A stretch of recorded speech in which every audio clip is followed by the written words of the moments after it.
नमस्कार सभी भक्तजनों का मैं संदीप सिहारे हार्दिक स्वागत करता हूं। आज का वीडियो बहुत ही महत्वपूर्ण है, कारण कि इसमें साकेत बिहारी श्री रामचंद्र की सखा प्रताप भानु और अरिमर्दन की कथा का वर्णन है। राजा प्रताप भानु ने अपनी भुजाओं के बल से और अपने भाई अरिमर्दन की सहायता से सारे विश्व को जीत लिया था। संपूर्ण धरती पर उनका शासन था। वह केकय देश में राज्य करते थे।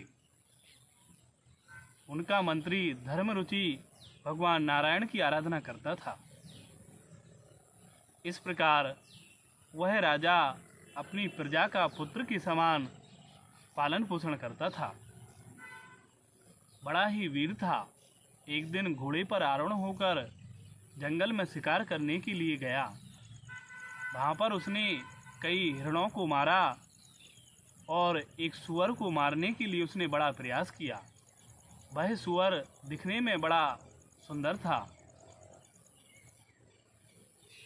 राजा ने सूअर का बहुत दूर तक पीछा किया। वह सूअर एक गुफा में छिप गया। वहाँ तक उस गुफा में राजा का जाना संभव ना था। बहुत ही घना जंगल था और उस गुफा में बहुत ही अंधेरा था। सूर्य अस्त हो गए थे। राजा दिन भर का भूखा प्यासा था। उसने जल की बड़ी खोज की, परंतु कोई नदी झरना दिखाई ना दिया। वहाँ राजा को एक आश्रम दिखाई दिया। उस आश्रम में जाने पर मुनि को देखा। वह मुनि दिखने में बड़ा सुंदर था। राजा ने उसको प्रणाम किया और उसके निर्देश के अनुसार वहाँ एक तालाब में राजा ने स्नान किया और जल को पिया। जल को ग्रहण कर राजा की सारी थकावट दूर हो गई और फिर वह मुनि के आश्रम पर आ गए। मुनि ने राजा से पूछा, हे भाई, तुम कौन हो? दिखने में बड़े सुंदर लगते हो। जंगल में अकेले क्यों घूम रहे हो? तब राजा ने कहा, हे मुनिवर, प्रताप भानु नाम के एक राजा हैं। मैं उनका मंत्री हूँ। जंगल में शिकार करने आया था, परंतु मैं रास्ता भटक गया हूँ। प्रभु, अब मुझे यहाँ से जाने की आज्ञा दें।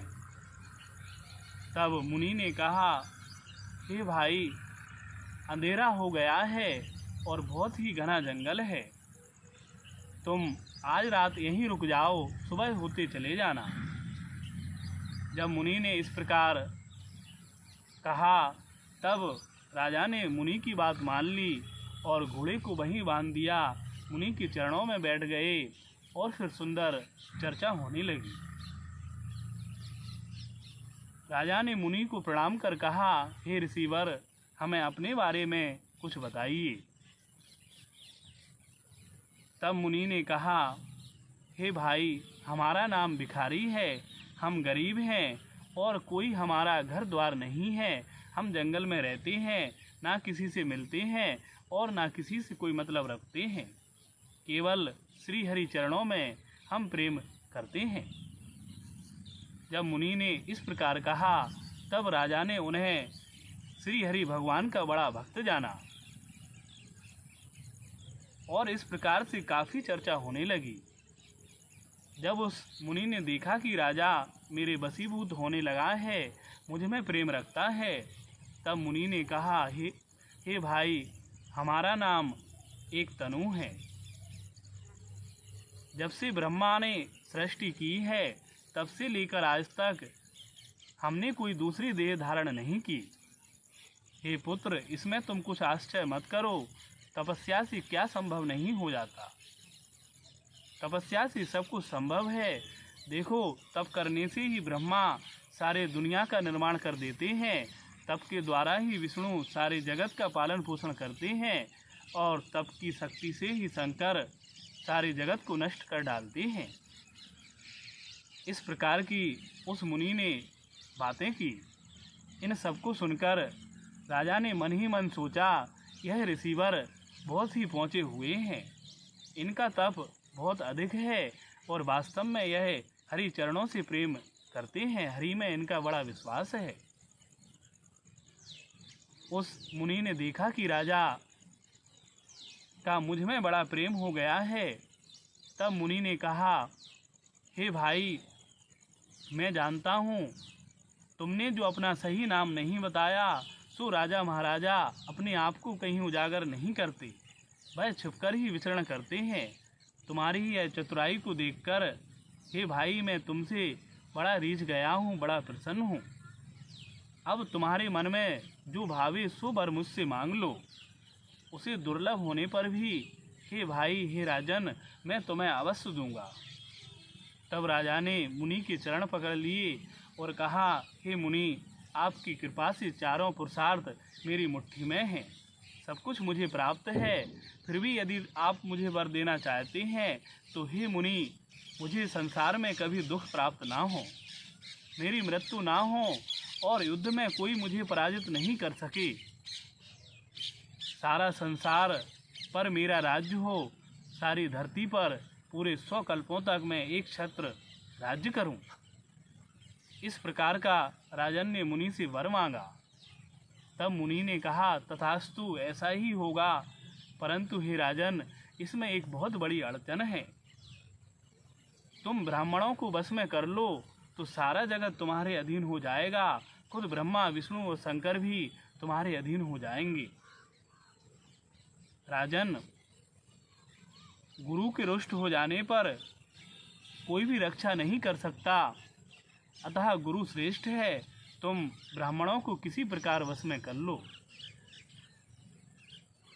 हे राजन, एक बात और है, यदि तुम्हारे जंगल में रास्ता भटकने और मुझसे जो मुलाकात हुई है इसको तुम किसी दूसरे से कह दोगे, तब तुम्हारा विनाश हो जाएगा। राजन, इस बात को कहीं मत कहना। इस प्रकार से बड़ी चर्चा की। राजन ने मुनि के चरण पकड़कर कहा, हे प्रभु, आप कोई उपाय बताइए ना, मैं कैसे ब्राह्मणों को अपने वश में कर लूं? इसका कोई उपाय तो जरूर होगा। तब मुनि ने मुस्कुराकर कहा, राजन, उपाय तो अवश्य है, परंतु मैं नगर में नहीं जा सकता। तुम तो जानते हो मेरा प्रण है, कहीं मैं नगरों में नहीं जाता, गाँवों में भ्रमण नहीं करता। तब राजा ने बड़ी अनुनय विनय की और कहा, प्रभु, मेरे लिए इतना कष्ट सहिए, आप मेरे नगर में अवश्य पधारिए। तब मुनि ने कहा, राजन, मैं तुम्हारे कार्यों को बनाने के लिए अवश्य आऊँगा। राजन, इसका एक उपाय है, मैं तुम्हें बताता हूँ, तुम ध्यान देकर सुनो।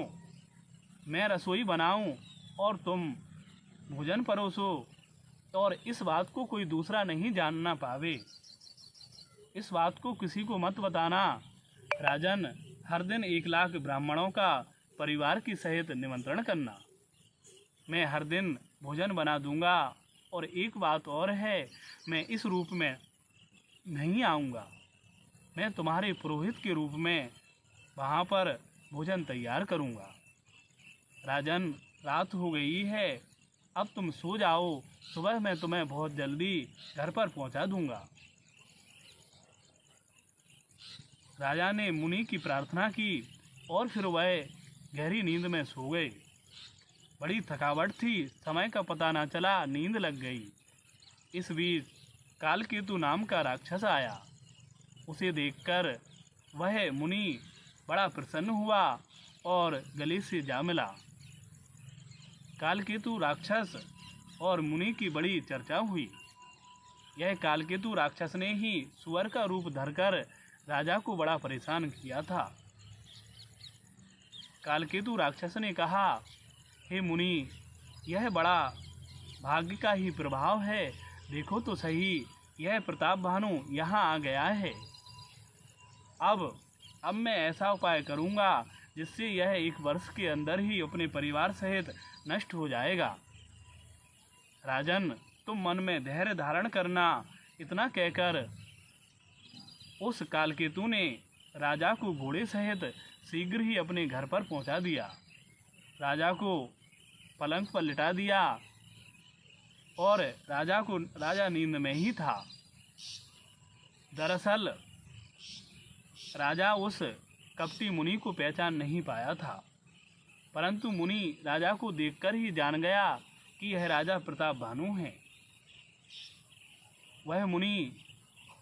उस मुनि का राज्य प्रताप भानु ने छीन लिया था और वह जो कालकेतु राक्षस है उसके 10 भाइयों और 100 पुत्रों को प्रताप भानु ने ही युद्ध में मार दिया था।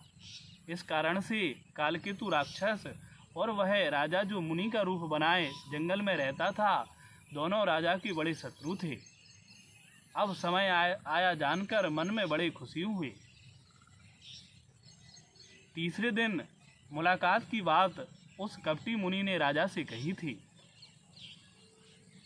बड़ी प्रतीक्षा राजा करता रहा, क्षण क्षण बड़ी देर से कट रहा था। दरअसल वह कालकेतु राक्षस ने पुरोहित का रूप धारण किया और राजा से मुलाकात की। राजा उसे देखकर बड़ा ही खुश हुआ। अब पुरोहित ने राजा से कहा, हे राजन, आप 1 लाख ब्राह्मणों को निमंत्रित करें। राजा ने ब्राह्मणों को निमंत्रित किया। उस पुरोहित ने रसोई तैयार की, नाना प्रकार के व्यंजन बनाए, कई प्रकार का मांस पकाया गया और उसमें ब्राह्मणों का मांस मिला दिया। जब सभी ब्राह्मण वहां आ गए, यथास्थान बैठ गए, तब राजा भोजन परोसने लगा। तुरंत ही कालकेतु ने अदृश्य हो आकाशवाणी की, हे ब्राह्मणों, उठो उठो और अपने घर को जाओ। रसोई में ब्राह्मणों का मांस पका है और वही भोजन में परसा जा रहा है। इस प्रकार जब आकाशवाणी हुई तब वह सभी ब्राह्मण तुरंत ही उठ खड़े हुए और क्रोधित होकर राजा से बोले, ओ मूर्ख राजा, तू परिवार सहित राक्षस हो जा। 1 वर्ष के अंदर ही तेरा परिवार सहित नाश हो जाएगा। तूने हमारे धर्म को नष्ट करना चाहा था, भला हो उस ईश्वर का जिसने हमारे धर्म की रक्षा की और आकाशवाणी करी। इतने में ही उस परब्रह्म परमेश्वर ने आकाशवाणी की, जो कण कण में व्यापक है, जिसने सारी सृष्टि का निर्माण किया है। वह परमेश्वर बोले, हे ब्राह्मणों, तुमने सोच समझकर राजा को श्राप नहीं दिया, तुमने मन में कुछ भी नहीं विचारा। यह राजा तो बड़ा धर्मात्मा था, यह निर्दोष है, तुमने व्यर्थ में इसको श्राप दे डाला। यह आकाशवाणी कर परमेश्वर चुप हो गए। वह राजा उस श्राप को सुनकर जो ब्राह्मणों ने दिया था बड़ा दुखी था। आकाशवाणी को सुनकर तुरंत रसोई घर में गया। वहां देखा तो ना कुछ भोजन था और ना ही वह पुरोहित था। राजा मन में बड़ा दुखी हुआ, ब्राह्मणों के पास आया, सब खबर दी और तब बहुत देर हो चुकी थी। ब्राह्मणों ने कहा, हे राजन, यद्यपि तुम्हारा कोई दोष नहीं है और इस बात को हम जान गए हैं, परंतु हमारा श्राप मिथ्या नहीं हो सकता। राजन, ब्राह्मणों का श्राप झूठा नहीं होता। अब जो मुख से निकल गया सो निकल गया। हे राजन, हमें क्षमा करो। इस प्रकार कहकर वह सारे ब्राह्मण अपने अपने घरों को चले गए। समय आने पर उस कपटी मुनि ने और कालकेतु राक्षस ने तरह तरह के राजा महाराजाओं को एकत्रित किया और राजा की नगरी को घेर लिया। बहुत दिनों तक युद्ध हुआ और अंत में राजा अपने भाई और मंत्री सहित सेना सहित मृत्यु को प्राप्त हो गया। यही राजा प्रताप भानु और अरिमर्दन। राजा प्रताप भानु अगले जन्म में रावण हुआ और अरिमर्दन उनका भाई कुंभकर्ण हुआ। धर्म रुचि जो मंत्री था वह विभीषण हुआ। यह पवित्र कथा का वर्णन रामचरितमानस में है। वास्तव में जो प्रताप भानु और अरिमर्दन हैं, यह दिव्य अयोध्या में तारक ब्रह्म राम की सखा थे। प्रभु अपने सखाओं सहित क्रीड़ा कर रहे थे, गेंद से खेल रहे थे। तब प्रभु को मन में कुछ लीला करने का विचार आया। उन्होंने खुश होकर प्रताप भानु और अरिमर्दन से कहा, हे सखाओं, मैं तुमसे बहुत प्रसन्न हूँ। तुम धरती पर राक्षस होगे, सारी त्रिलोकी को जीतकर राज्य करोगे, तब मैं धरती पर प्रकट हो तुम दोनों से युद्ध करूँगा, इस प्रकार की क्रीड़ा करूँगा। ऐसी कथा का वर्णन आया है। और कबीर साहब का उनके शिष्य का भी मत है कि वास्तव में प्रताप भानु अरिमर्दन प्रभु के सखा थे। उन दोनों से युद्ध करने के लिए स्वयं परमेश्वर तारक ब्रह्म धरती पर प्रकट हुए और प्रताप भानु रूप रावण से युद्ध किया। यह बड़ी ही गुप्त कथा है। तुलसीदास ने इसका रामचरितमानस में वर्णन किया है। धन्यवाद।